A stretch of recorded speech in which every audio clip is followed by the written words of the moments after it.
नमस्ते अनि स्वागत छ यहाँहरूलाई आजको भिडियोमा, जहाँ हामी वैदिक सनातन धर्मका देव सेनापति भनेर चिनिनुहुने भगवान कार्तिकेयको बारेमा केही चर्चा गर्न गइरहेका छौँ।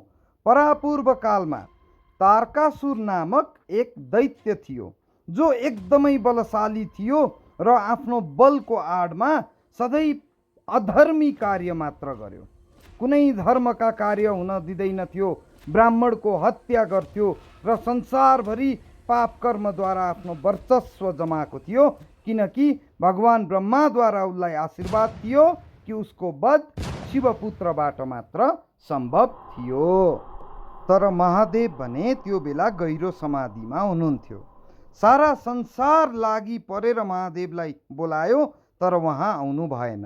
अन्त्यमा कामदेवको कामबाणद्वारा महादेवलाई समाधिबाट जगाइयो। समाधिबाट त जगाइयो, तर त्यसले यति भयङ्कर ऊर्जा निम्त्यायो, जुन ऊर्जा महादेवको तेस्रो नेत्रबाट निक्लिएर कामदेवलाई नै भस्म गरिदियो।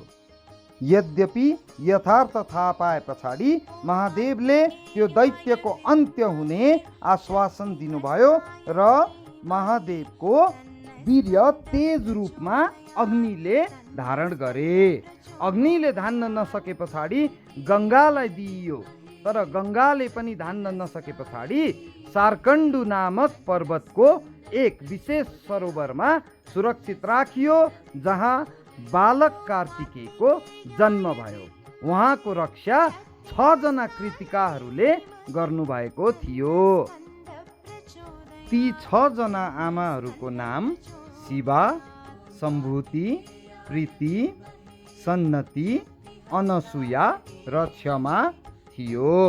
उहाँहरूको रेखदेखमा कार्तिकेयको उदय भयो र उहाँको जन्म तारकासुरको वध गर्नको लागि भएको थियो र हुर्किने क्रममा उहाँले सबै प्रकारका शक्तिहरूको ज्ञान लिनुभयो र देवताहरूको एक प्रबल सेना बनाउनु भयो।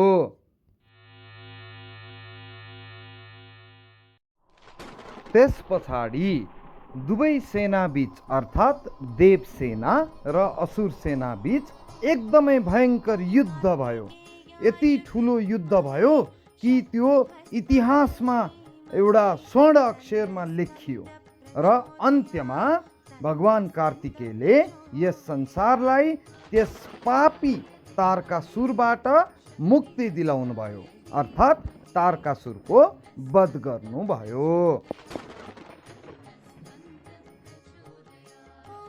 त्यसैले जब जब पराक्रमको कुरा अथवा धर्म स्थापनाको कुरा आउँछ, तब तब यस संसारले भगवान कार्तिकेयलाई सम्झिने गर्दछ। भगवान कार्तिकेयलाई स्कन्द, मुरुगन, कुमारस्वामी, सुब्रमण्य जस्ता अनेक नामले पनि चिनिन्छ। ज्योतिष शास्त्रमा पनि भगवान कार्तिकेयको निकै महत्त्व रहेको छ।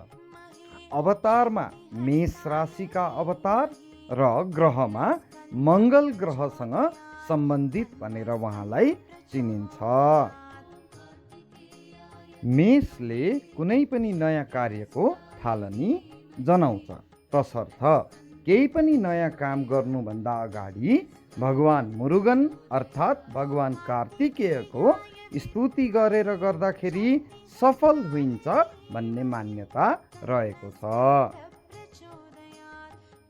मङ्गल ग्रहले जोश, जागर, हिम्मत, ऊर्जा, पराक्रम, शक्ति, युद्ध, नीति, अनुशासन आदि इत्यादि कुराहरू जनाउँछ र यी सबै कुराहरू प्राप्त गर्नको लागि भगवान कार्तिकेयको स्तुति गर्नु पर्दछ।